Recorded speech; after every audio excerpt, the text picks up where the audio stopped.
All right, there we go. Hello, everybody. Welcome to Reduce the Stigma Unfiltered. This is our once a month live stream show where we take on topics that most people shy away from. The goal is to have these honest and vulnerable conversations so that we can continue getting stories out there, getting truths out there, and really reducing stigma around so many things. We know that there's a lot of division, a lot of, uh, you know, distance between people because of misunderstandings, and this is an opportunity for us to address those. Reduce the Stigma and especially Reduce the Stigma Unfiltered is brought to you by Straight Up Care, the comprehensive telehealth platform for peer support services. No matter what you're going through, there's a peer specialist ready to support you. Visit Straight Up Care, where recovery is powered by lived experience.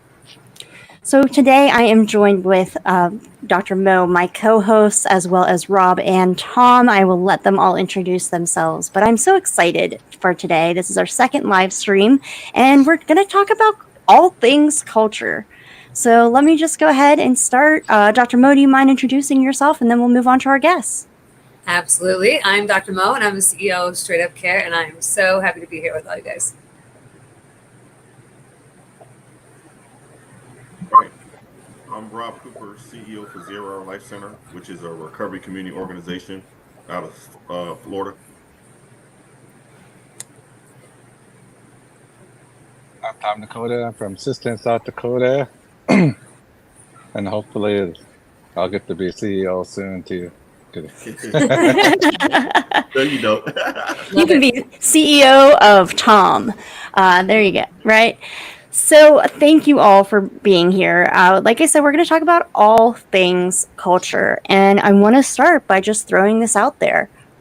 What is culture? Because everyone has a different idea of it. We could go to the, dictionary definition, but I don't want that. In your words, what is culture? I'm not going first. No way.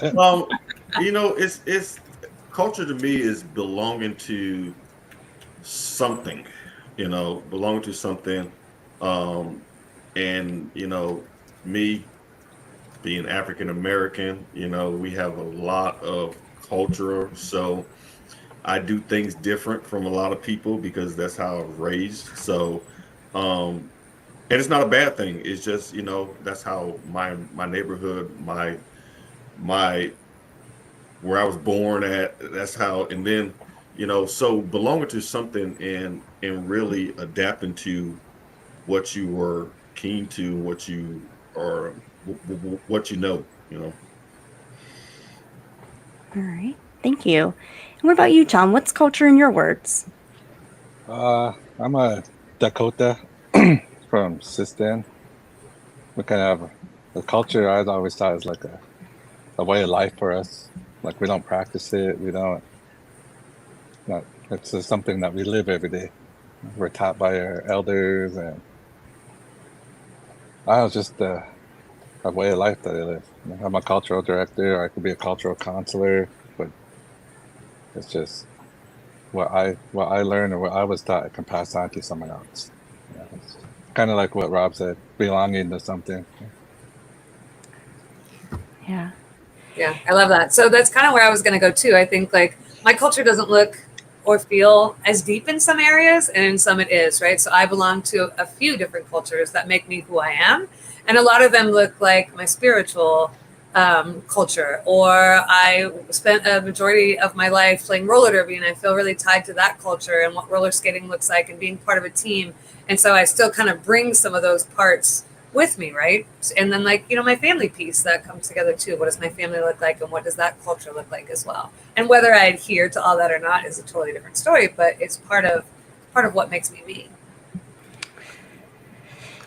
We were joking before we even came on because here we have Dr. Mo and I, who are two white cisgender women, and we were saying, culture just doesn't drive us this, and we were wanting to be respectful of that. Whereas also I had a friend right before you were saying, well, what are you talking about? Culture is everywhere. And I think that's, an overlooked part because I think in a way, and this is kind of diving right into, let's have the unfiltered conversation. In a way, those of us who don't feel a strong sense of culture are able to do so out of that privilege, right? Unfortunately, African Americans have faced a lot of discrimination. So have Native Americans, and other cultures as well. And so sometimes it's almost like the presence and the identity with a culture is almost a survival skill, but in also a way of connecting to people who've been through a similar damaging negative experience. You hit on something right there, Whitney. I was sitting and thinking, where I'm at right now, I'm in one of my counties because we're working on a new project, and this county that I'm in is 2% African American and 98% white.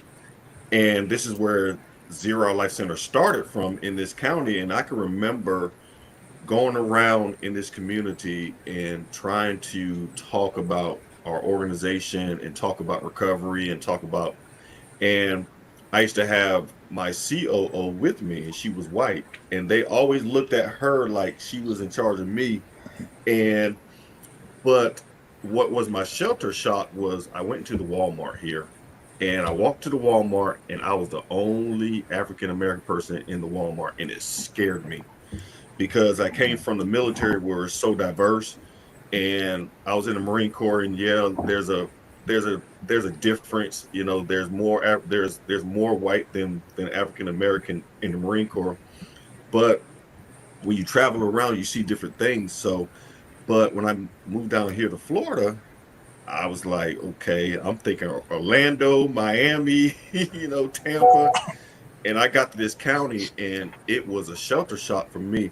But what helped me was when I started to help people. I started to help people, and I started to help a lot of the homeless folks that battle with substance use, and they didn't see my color. And I can remember our first couple of years, we had no African American clients, and it really helped me to say, okay, they don't really care about how you look, And I knew there were some houses I went into that I was the only Black person ever went in their house, but I was giving them a service. I was helping them, and so but it was really a shock to me, and I was scared and I was nervous, and I was like, I can't do this. And I serve a lot of rural counties. I serve probably one of my other counties that right in Marion County, Ocala, is more diverse than all my other counties, but you know I I don't see it. I don't see the race or whatever. I just know that when people come for help, they don't care how you look, they don't care what you drive, they don't care, if you got one eye, they say you can help me, and help me. So Yeah, and that's a really great, you know, across everything, because there is a lot of division, right? There's a lot of animosity, unfortunately, in our world, in our country, and when it comes down to help, to those basic needs of being able to survive, I would hope that, differences doesn't matter who you're going to be willing to accept help from. I'm sure there are some people who will turn that away, but I think that's, kind of gets to the core of, we are all just humans and we are all going to feel pain. And it's, if we take away everything else at who we are at our core, the differences aren't there, but how we live our lives can be different, right? So I'd love to hear about, the cultural impact on your sense of self, on how you have progressed through the world. And Tom, we haven't heard from you. I'm curious, I remember from our interview, you talked about culture as part of, you coming into your recovery. Can you speak a little bit about that? Yeah, the culture, we don't, our people have been through a lot from the boarding school era, and even before that, a lot of different battles that went on and different massacres. But before that, our people can't see my hand. I talk with my hand, so It's a cultural thing, that right? yeah, Yes, yeah. me too. And but we loved each other. We took care of each other. We were, we were one with Mother Nature. That's where that saying comes, it takes the whole village. So if I went out to battle and I didn't come back, or I went off hunting and I didn't make it back, someone would take care of my family. So we had a lot of respect and honor, and we really felt love since we were born. We had different ceremonies. We wrapped blankets around our babies and our buffalo robes, and so they felt love right away, comfort, safety. So when they took the babies and children away and took them to the boarding schools, we didn't have that no more. So we weren't taught those beautiful things anymore. From the boarding schools, we got abuse, shame, don't speak your language, savage, cut your hair. They took that from us. So those things start being passed down. So what some of us older ones now, I can say, I'm going to be 50 next week. Elder, kidding. I made it. I'm just happy I made it to 50. But I'm realizing that just because we went through these things as children, we're still connected to our ancestors, and we still have that love in us. We just gotta kind of peel it away and heal. And so now what I teach the people, my relatives I work with, is you gotta love yourself first. A lot of the elders used to say, no, Tom, respect everybody, love your culture, love your language. But I didn't really know what love was. I wasn't really shown that. So I had to learn to love myself and take care of myself so I can help people.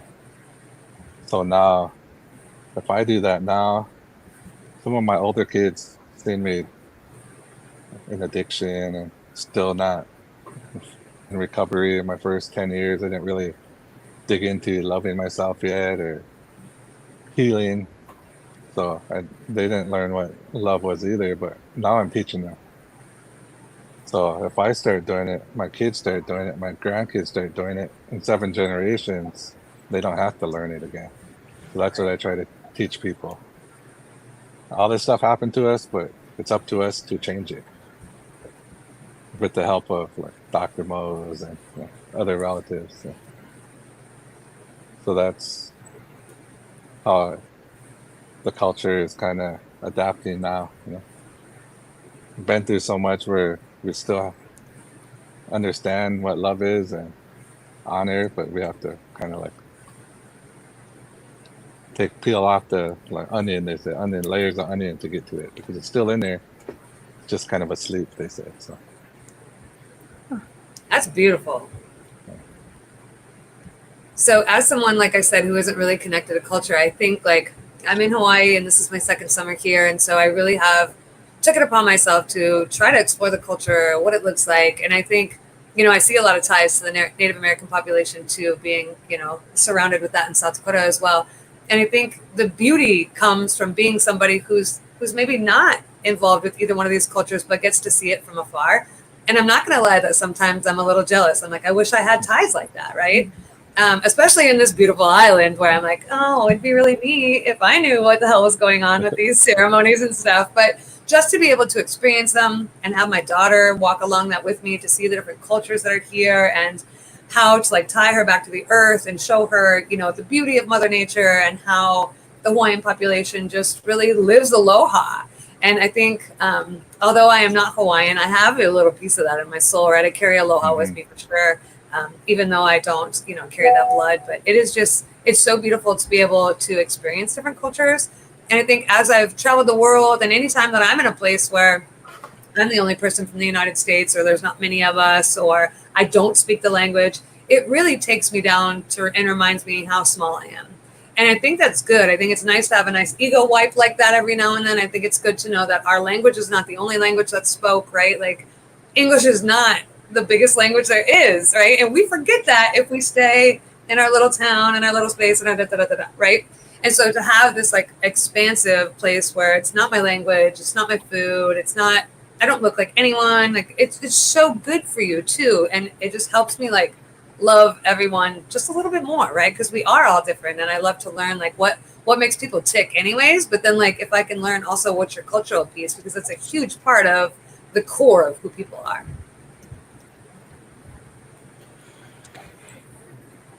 Oh, Rob, I think you may be muted. Can you hear me now? Yes. Yeah. So I have a little secret. I have some Native American in me too.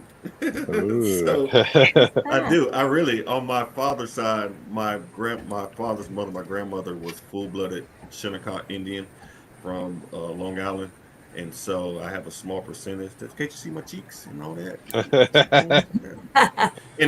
And you know, I would love to learn more about that culture. I know the African American, I'm still learning that, but I would love to learn more about that. And I say that for a reason because we have this. If we do an ancestry, we have a lot of stuff in our lineage, and so and you know, and that's was America. America was the melting pot. You know, everybody came to America. The Irish, you know, everybody came here. So, you know, and but for today is there's some bad apples out there. There's some people out there that want to separate us, and you know, I see it in mental health. I see it in human services, subsidy, whatever you know, the people are trying to separate, and you know, and we have to be the change agents and say no, you know. And I'm so glad that my parents did not raise me like that. We didn't see no color. We didn't see anything, you know. And so when I grew up, it was like, you know, I had white friends, I had Mexican friends, I had all types of friends, you know. And so, you know, and it helped me. And it helped me because, you know, I have a son that's biracial. And, you know, and I fear for him when that day comes that he got to choose, you know, who do you want to be with? And so, but I talk to him. I let him know. I really talk with him, have that, you know, have that transparency and let him know that, you know, to just be true to yourself. And if you want to hang with this group of people, you want to hang with this group of people, just be who you are. You know, I told the same thing to my daughter. I have a biracial grandson, and I told her, please make sure that you allow him a space to understand both cultures, because I do see that when people have their culture ripped away from them, or they don't experience it, or have never been, you know, privy to what it looks like, that it does impact them, whether they know it or not. I see it from my level, right? When we get people connected back to their culture, their spirituality, whatever it is that, you know, really makes them tick. And so I wanted to make sure that she, you know, recognized that from the get-go with him, you know, to be able to expose him to everything that makes him him. Well, and you know, it's interesting. So I'm hearing two different things. There's one, the embrace, identify with the culture, and also let's not have a cultural identity separating us. So how do we create a space where we have the embracing of culture and the bridging of different experiences, different perspectives? You know, how do we start addressing this so that, you know, you can self-educate, right? But what else could we be doing? What else could, in the mental health space, in the substance use space, just in general, what is needed right now, or what can we all be doing a little bit differently? Man, from my view, or what I'm trying to do, is beat biases out of people every turn I can, right? If you've ever had a class with me, you know you have a biases assignment, because I will wiggle it into every flipping class that I teach, because I think it's so important. If you are going to be in contact with other humans and you want to help them, you cannot be blind to your biases. And just like I'll say on everything I've ever talked about, you know, it's okay to have messed up thoughts come in. It's just you can't act on them. You literally can't, right? But if you don't know that those thoughts are a little off, you know, kilter or wrong, one might say, then how are you supposed to be able to do best by people, right? If you've had experiences that have molded you, and you have, P.S., everyone has, it's okay. right? But you can't act on those things if it was an isolated event, right? And I say that all to say, like, I also tell people you still got to follow your gut, right? Don't override that bugger. But you can override some of that stuff that just doesn't make sense to you anymore. Maybe you were raised in a home where racial slurs were thrown out, right? And now maybe that comes into your brain, but it never comes out of your mouth, right? You have the option to be able to unlearn shit and re-put thoughts into your head. And I think if we keep hammering that into people, we would be better off. I think every time I go to a powwow, I think it's the most beautiful thing. And it blows my mind that people are racist, really. Like I can't understand it. And I think like one of the most awesome experiences I've had was I was at a powwow in Sioux Falls, and they did like an all people dance, right? And it was like the most fun that my daughter and I had. Just like I didn't know what I was doing. I probably looked like an egghead, but I had so much fun for like that song to be able to like be part of that. So I think I would also say like put yourself in places where you can experience the culture like that, you know, because it was really rewarding for me to be able to be a small part of that ceremony on that day. So that's my 2 cents.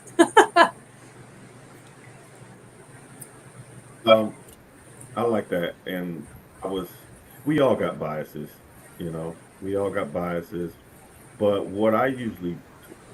how I feel that people can, you know, get go and explore other people's culture, you know, knowledge is key. If I stay in my little bubble and I watch my little news station, I just, and I go to work the same way, I come home the same way, and it's not my yard, I'm gonna be divided, you know. And so I'm one of these people that I love I'm like a detective. I just love to to learn. So, but when it comes to substance use, and if I see it in the recovery movement, I always throw it back to the person, and I say, when you was out there using, if I had the drug that you were using, you would sit down and use with me no matter Yeah. what, and we'll share the same instrument too. So now you're in recovery, and now you're saying, "Oh, I can't sit beside that person because this that person." Now your true feelings are coming out, but you know recovery is about community, and everybody's welcome, no matter what you look like, how you did it, And so, but when I do go back to that analogy, and I say, when you were a slave to that drug, you probably would say, "I never in my life would be around anybody that looked different from me." Yes, you would when you were out there, and it really opened their eyes. Like, so what's the difference now? You just not putting the drugs in your system, so and bringing it back down to their level and letting them see that.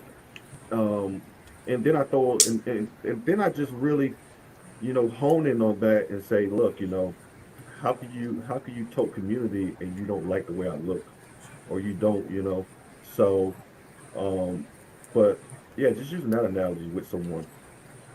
I'm going to steal that one. Just saying. I'm a and just patent and just keep on doing what we're doing. This is helping bridge it, Yeah. and also Hmm.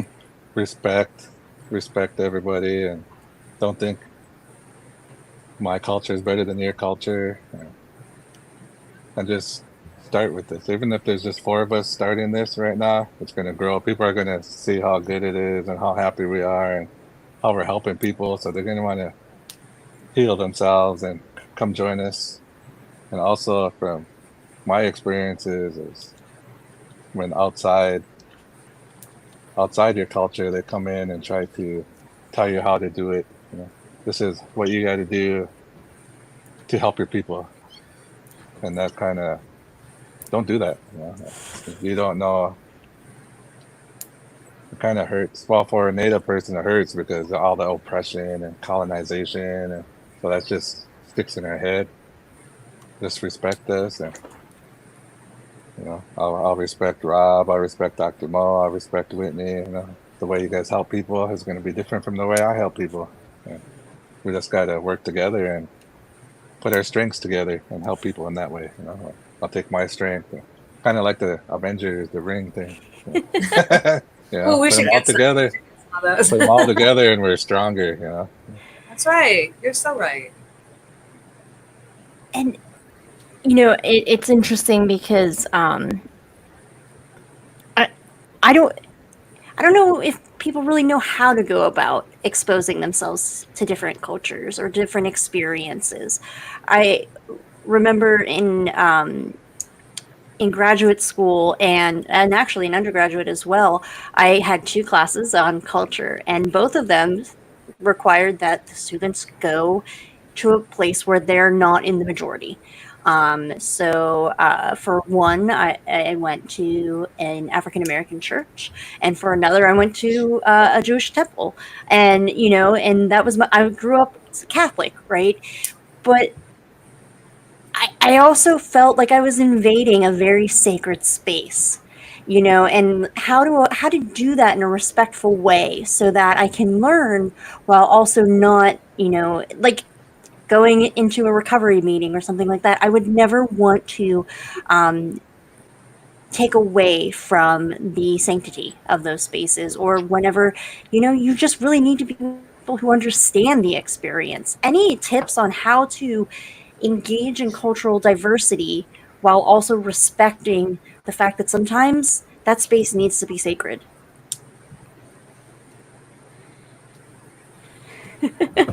We're going Just to solve the ask. world's problems tonight. Just ask. Like if you're going to come to one of our ceremonies or one of our gatherings, just find an elder, give them some tobacco, and say, "Is it okay if I come? I'm just here. I'm here for a class. I got to learn a culture, and I picked your culture because you guys are awesome." Yeah. Get kind of invite, just explain, ask like that. It's kind of scary, but because they might say, "No, go on," but it's a respectful way to do something. Yeah. And then you've both now mentioned recovery, and I'm curious how your cultural experiences, or your different identities have impacted your recovery journey, and what we need to be mindful of for individuals, whether it's mental health, substance use, anything. Because I think there can be different expectations based off of communities, based off of cultures, different stigmas, even that are within different cultures. So can you speak a little bit about how your communities and cultures played into your recovery journey? Um, I would have got help a long time ago if it wasn't installed in me what stay here, what happened here, stay here. And in my community, in the African American community, we we didn't go to the doctor unless it was serious or we was forced to go. Because and I'll be honest with you, and I don't speak for all African American people, but I'm just saying this, that we felt less than. We seen the power differential because the doctor is white, the nurse is white, so I'm not going. And then in our culture too, it's a lot of use some herbs and all these remedies and stuff like that. So, but like I can remember when I was heavy in my addiction and I was like, man, I need to get help, but I was not picking that phone up. I was not calling because I didn't want the stigma and the shame of people finding out that I was using, you know. But and even in recovery, I still felt kind of like, doing the work that I do. And it took one girl, one woman, and this was like 2 years ago, on our brochure, my picture in there. And she was an African American lady, and so she was sitting in my lobby, and I came down and spoke to her, and she said, "Wow, you're the guy on the brochure." I said, "Yeah." She said, "You know what?" She said, "Your brochure landed in my hand, and I was at my lowest point, and I saw you that looked like me, and I saw your picture, and I said, I can, if he can do it, I can do it." And so that just that really made me like, wow, you know. Um, and so what I do now is, when I'm with people of color or someone that I know come from a race that stigmatized getting help or whatever, I really empower them and I tell them it's cool. You know, I got non-therapists, I got this, I got that, you know, and I advocate for that. I advocate for that, and you know, and I let them know that, seeking help and getting help is not the enemy. It's there to help you. And so, but come from my culture, and I go back home a lot to South Carolina, and I go to my hometown, and I see that it's still the same way when I grew up there. And people are just dying and still doing the same thing. And and then I was looking up how many recovery meetings was there, and there was none. And I just, like, it blew my mind. I'm like, you know, because it's more African American there. And so, but yeah, I just, I'm very vocal. I recover out loud. I'm an advocate for for therapy. I'm an advocate for your mental health. Um, and if I mess up, it ain't the end of the world, you know. And I show that. I let people know that, we all human. So, Absolutely. Kind of the same as Rob. Same story as Rob. I grew up with the culture, the childhood traumas, and having some cultural leaders that still drank and went to culture. So us young guys seen that, and we're already alcoholics at a young age. So we said, "Oh, we're going to do this instead of doing the right thing." And we were older, and I was talking to some of them, and we were like, "We knew better then, but we just chose to drink and party because they did." Well, I'm with Rob. Like, therapy really helped me because I love home. I love the reservation here. We're loving people, but there's a lot of, from the boarding school era where it's hush hush. That was what it was like years ago. I'm old now, so years ago, don't say nothing if this happened. But now people are more open and healing and fighting for each other and helping each other. If something bad happens, if an abuse happens, they're able to use their voice now, finding their voice again, where our voices were kind of closed from the boarding schools. Shame, guilt, not being proud of who I am. But even through my first 10 years of sobriety, I was sober, I was helping people, going to ceremonies, but I still had a lot of character defects. I still lied, and I still people pleasing. I wasn't in control of who I was because I let other people control me, because that's how much shame I had in myself. So right now I'm an advocate for my relatives too, is go to therapy, because we have anxieties, depressions, we have bipolar, we have all these things that it's still, the negative voices are loud. The people that we call them crabs in the bucket, you're trying to get out to pull you back in. They're loud, and they know that with their loud voice they can keep everybody that's walking good quiet and low. So we got to find their voice again and be loud. we can't let as we say, the darkness overcome us. I talk to my brothers a lot, and we talk about, if my fire is bright and there's three of us, it's brighter. The darkness can't get us. So if the whole community is bright, nothing should be able to get us, because we're together. So that's where we got to get at. Don't let nobody make our fire dim. We gotta. So that's what I'm learning at 50 years old now, is to be proud of who I am. Love that. As you were saying that, both of you really, it resonated with me that a lot of the norms of a culture are obviously passed down. However, there's also the fact that as a result of oppression, of needing to survive, then there are things that become ingrained in the culture, like silencing, pushing, like ignoring pain, not asking for help. Well, if those messages could get ingrained at some point, we can then uningrain them, like Mo was saying before when talking about like our own, like being aware of ourselves. And it's through letting your fire shine bright, you know, and being out there and being open, Rob being on a brochure that somebody sees.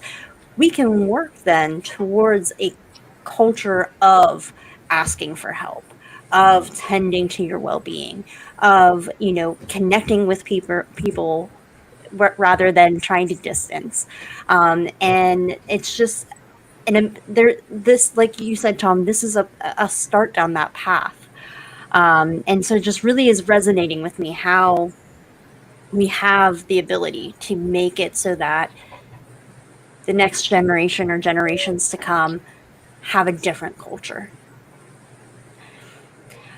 I'm going to take a question from one of our audience members now, and this one is to Rob from Roger.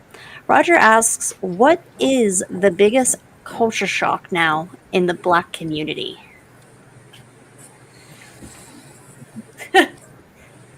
Oh, Rob, you're muted again.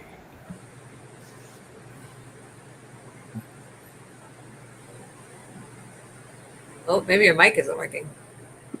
Can you hear me? Yes. Yeah, Yeah. there you go. Okay. The big culture shock in the white community, in the black And- community. Yes. Oh man, it's really. That's a good question, Roger. That's a good question. I think now is um I think now is, law enforcement, dealing with law enforcement, um still feeling that when a cop or law or a police officer behind you and you're scared because you don't know what's going to happen when you get pulled over. I still feel I really think that is, big issue in the African American community. Um, and then too is, um, I was talking about this the other day, and about a couple weeks ago. It was only since the 1960s that desegregation was over, and sometimes we think about it, that it was a long time. That's almost 50 something, 60. Yes, the Civil Rights Act was only 60 years ago that it came into law, and so, and there was a lot of states that did not honor that into the 80s. So, you know and yes, technology, and yeah, we're in 2024, but there still is some places that I, as an African American person, do not feel safe going to. I went out to, in prime example, I went out to see the solar eclipse, and we went to Arkansas, me and my wife and her brothers, and we had we was out there. And one place we were going to look at and we were going to stay, my brother-in-law said, I don't think we need to go there because look, no, you have a problem there. And I said, really? But you know, being going places where we're still not accepted, and there's still some places in America like that. And it drives me crazy that it's 2024 and we still like that. Um, and what it is, and Dr. Most said it, is that some of those old beliefs will always rise to the surface, no matter who you are, what you do. You could be a firefighter, you could be president of the United States, whatever you was believed, whatever you was taught is always going to rise to the surface. And so that's why with me is that I'm always trying to learn different cultures. I really am. I'm really trying to learn and trying to educate myself. And when I do have a bias, because I am human, I try to correct that. I try to correct that, and I say, okay, that's not nice. You know, how would you feel if someone said about your son, or how you feel if someone said about your wife? You know, and so I hope I didn't give you a long answer, Roger, but that's what I really think that's happening right now in the African American community. Thank you. Uh, you know, I'm sorry. I'm just processing because it's it shouldn't be the way that it is, and we know that there's a lot of danger for people in different situations. And if I can add a little bit, just from my own like thoughts as you were saying that, it was the importance that we all recognize that when we interact with someone, they may be coming into the interaction with you from a past experience. I, as a previously identified, I'm a white cisgender woman. There have been plenty of white cisgender women who have contributed to horrible things that have happened to people of color. And so whenever I interact with someone, I have to recognize what I may represent. And not to take things personally then, and to recognize and to know what I may represent so that I can be mindful and I can make a safe space and not necessarily take it personally, because there's just so much that has occurred. And I think that's where a lot of the hostility comes, is people take things personally when it's not necessarily about you. Let's all recognize, though, that like we can be a representation of a negative experience. Good point. I'm looking to see if we have any other questions. I know this is a very, this is an important topic. This is an emotionally charged topic. So we're not as fast moving as we usually are, because this isn't something to rush through.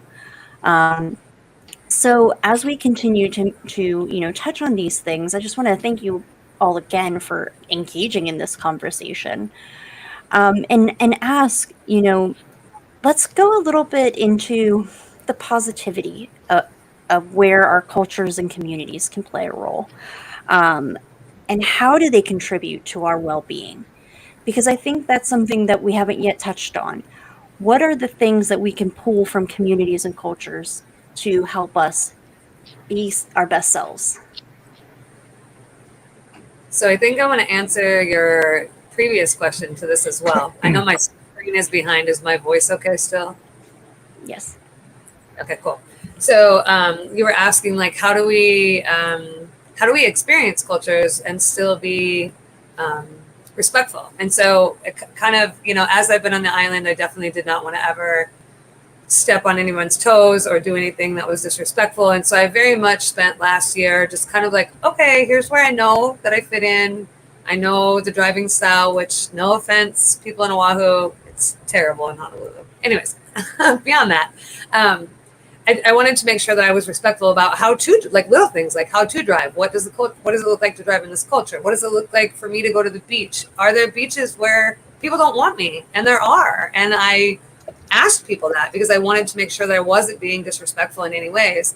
And then I also found people that were really attached to their culture and asked them, what experiences do you think would be important for me to have? Which ones am I allowed to experience, and which ones, would you rather I just stay away from? Because I want to have all the experiences I can, and I want my child to be able to experience this beautiful culture, but I don't want to be disrespectful in any way. And I also know that anytime I go somewhere, no matter where it is in the world, I want to try and be able to give back. So when we went to Thailand, we made sure to send books and toys to kids over there. When I went to Puerto Rico, I helped try and write some grants. When I come to Hawaii, I try and figure out, what can I do? Can I do some trainings? Can I do things? Can I help with your unhoused population? What can I do to give back while I'm here? And not only does that, allow me to meet a lot of really awesome people, but it also shows people that I'm not just trying to take away. I'm not trying to take away from your culture. I'm not trying to take away from your little slice of heaven, but I am trying to give back here and have these experiences with you. And that is really what, kind of extends that olive branch to people and lets them know that I want to be part of the beauty that exists. And I think I watch people heal, especially in South Dakota. I watch them heal when they reconnect to their culture. And I see that in the Native American population a lot. And I'm grateful that I get to experience it. And that is just one way that I realize how positive culture can be in people's lives. And I see it here too. I see their experiences with, being connected to their family, their gigantic, gigantic families, and how they hang out on the beach and they just enjoy each other's company and food, and how much part of, you know, of their culture food is, and how sharing food is, you know, healing and it's love. And being part of that is such a positive experience when everybody else is, you know, they're just showing love too. So I think culture is such a positive aspect when the culture is positive, right? We can have cultures like when I was using drugs, that drug culture was not quite as positive, right? So being around that drug culture, I picked up some habits that, you know, maybe I wasn't too proud of, but and it looks different. And as a reminder, it's hard to get out of those spaces too. So if you're dealing with somebody who's in the drug culture, it's difficult. It's difficult to leave that space. It's your culture. You think those are your friends. They have connections. They help you get the medicine that you feel like you need. Like there's a lot that comes into play with that type of culture too. Well, you hit something right there, Doc. Sitting listening to that is, you know, where there's division, then we are being selfish. We only thinking about ourselves. And I feel now in this society now we're becoming a selfish generation. It's all about me.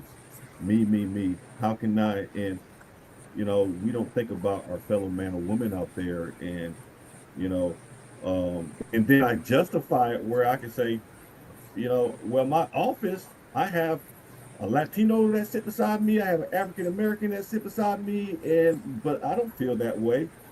But you know, deep down, those those bad roots are starting to stick up, and I'm seeing it more, and I'm seeing it more, and I'm like, you know, why?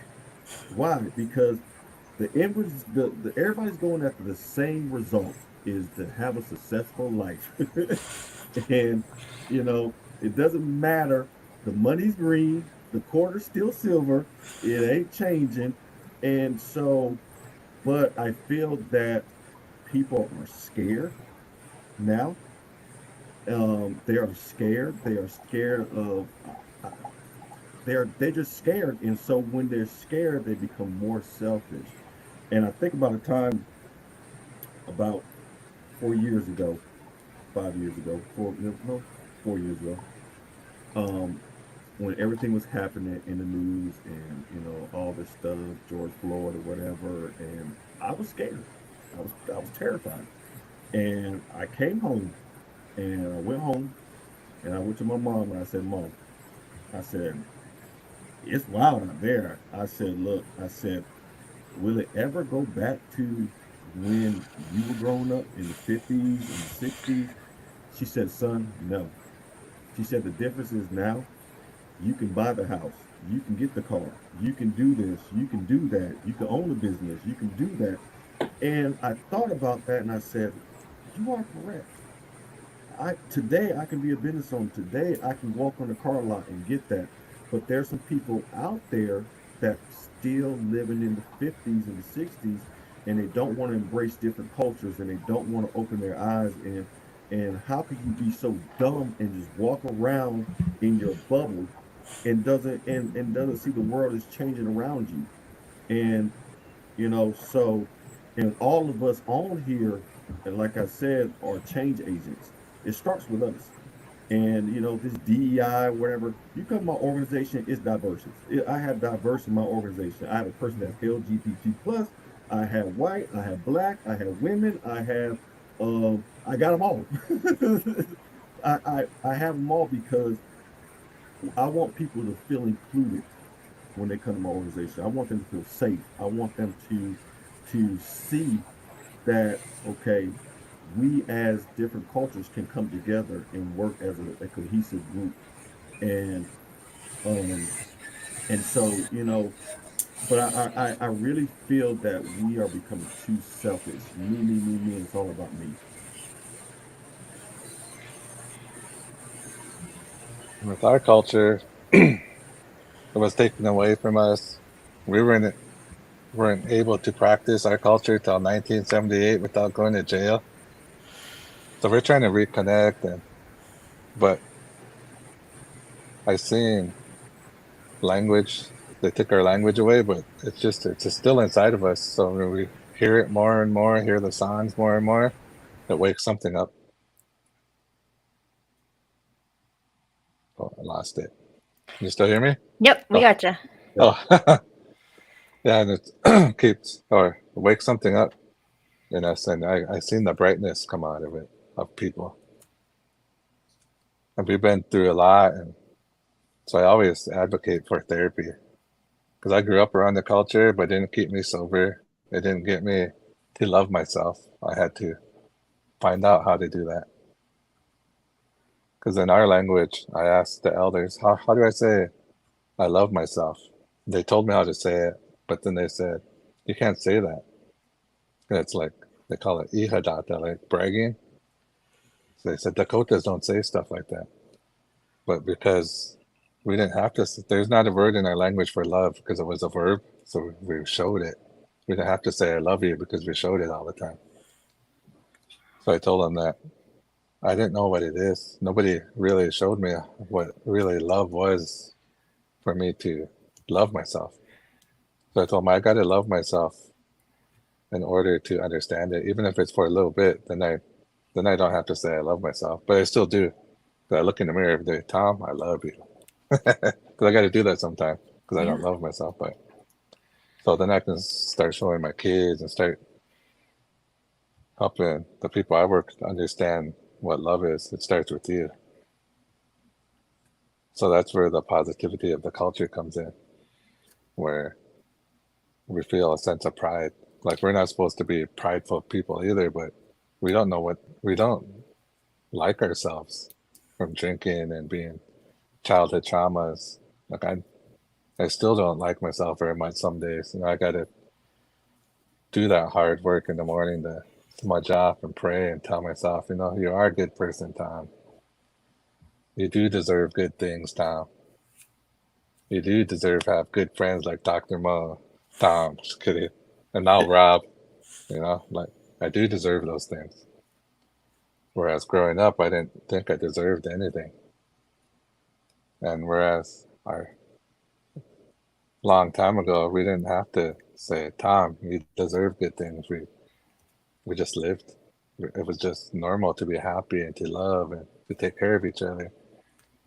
So when everything that I do, I use the culture in it, you know, the red road approach, talking circles and sweat lodges, language, because it's going to plant a seed, like the ripple effect. Throw a rock in there, it's going to ripple effect. And it's just a part of us, and respect each other, because not everyone that is a Dakota here in the res does the language, practices the culture. They think it's not their way anymore, so we respect that. They gotta respect us. It's not like, here, you're Dakota, you do the culture. You do the culture, it's gonna save you. It's whoever wants to learn it. And some people don't know they want to learn it until they start hearing the language and the songs, and it wakes something up in them. So that's where the positivity comes from, our culture now. Wow. This has been such a touching conversation. Like I'm honored to have been part of it. And we're coming to the end of the live stream, and I'm going to make sure that we get to wrap up effectively. I've really heard the message of the learning mindset, being open, open to others, open to maybe our own culture that we haven't yet tapped into. And maybe that's something, that we can all kind of look at. But also then to be loud. I was writing down notes, be loud, demonstrate, be a model, not forcing it on anyone, but saying, hey, I apologize, my dog is digging next to me. Uh, but being able to be the person someone looks at and says, that's who I want to be like. So I'd like to go around. Rob and Tom, Dr. Mo, we know how to get in touch with you. But Rob and Tom, how can someone connect with you after today's show? Can you hear me? Okay. You can reach me at www www.zerohourlifecenter.org. That's our organization. Or you always can find me. I'm on Facebook, social media, all those platforms, or on LinkedIn. You can reach out to me that way. But I would, this was an honor. I don't take this lightly. It's a privilege. I'm glad you asked me to be on here. Um, I want to continue the dialogue. This is needed in a time that we are, because I feel that the vision is in everything now. It's just, and so we really have to have these dialogues and have these tough conversations. And nobody want to have the tough conversation. Nobody want to have the tough conversation. And we got to stop going to eat the other culture food and not want to go and sit down with them. you know, I love my Chinese food. I go in there and I talk to everybody that's back there. Hey, how you doing? You know, um, and stop taking, and give. And I love what Dr. Mo said, give something. And sometimes it's just a conversation, learning about that other culture, and asking those questions. And you're not going to feel dumb when you ask a question that you don't know. So, but um, it takes everybody. It takes everybody to be a change agent. And so, but yeah, that's how you can follow me. Thank you. For me, I'm a peer specialist. So once I finish up my my app, whenever I get home, whenever I make it back to Sioux Falls, and also me and a couple of my relatives they're my little sisters now. We're starting we chose Animashite, kind of like our own LLC, and incorporate the culture and recovery and all that stuff. It's on Facebook. We chose Animashite. I'll send it to Whitney how to spell Yes. it, and maybe I will be a CEO next time we talk, guys. Kidding. Like that. Yes. Yes. All I the do deserve contact it. Kidding. all contact information will be available on reducethestigma.com for this episode and our guests. We have one final question to wrap up with everybody. We're going to go a little rapid fire, and that is, what books, podcasts, or resources would you recommend for anyone to learn more about what we've been discussing today? I'll let you all think about it for a moment. I'll share mine. I highly recommend the book, the New Jim Crow, I believe is what it's called. I'm blanking on, but it really was very informative about the war on drugs and the impact it's had on people of color. So that is my recommendation. I have a recommendation. I just say, um, just listen to a podcast. Google, or go on your apps or whatever, and just put in a podcast that you don't normally listen to, and get outside of that bubble, and do that. And because I do it, I'm intrigued by different things, and so I listen to different things that I normally listen to. So that's a way to do it too. There's all kinds of books that talk about boarding schools and look into the history before now. Look into the how beautiful we were before the boarding schools came, and also different podcasts. Also listen to all my Facebook lives. Kidding. And I love that. So I think as far as, honestly, I'm going to take it a little bit different, but I say read about trauma. Read about trauma and the way it impacts people and how that impacts their culture. I think you can learn a lot from that as well. So even just like what your own traumas look like when we're talking about biases, but also like what are the interventions, right? Like what does it look like to be able to move forward from that too, and just better understand yourself and where you come from. And I think then you can better impact other people that you come across too. Keep that mind open. And if you need some growth mindset, there's always Adam Grant with his growth mindset book. I think is pretty great. So I'll drop a couple other recommendations real quick. Code Switch is a really wonderful podcast. I highly recommend. And one that you may not see the direct tie from, but I think it's really great is Ear Hustle. Rob, Tom, and Dr. Mo, if you want to share any resources, please send them to me and we will get them up on reducethestigma.com so everybody can check them out. Thank you all for joining us, those listening, those who've shared comments, and of course, Rob, Tom, Dr. Mo.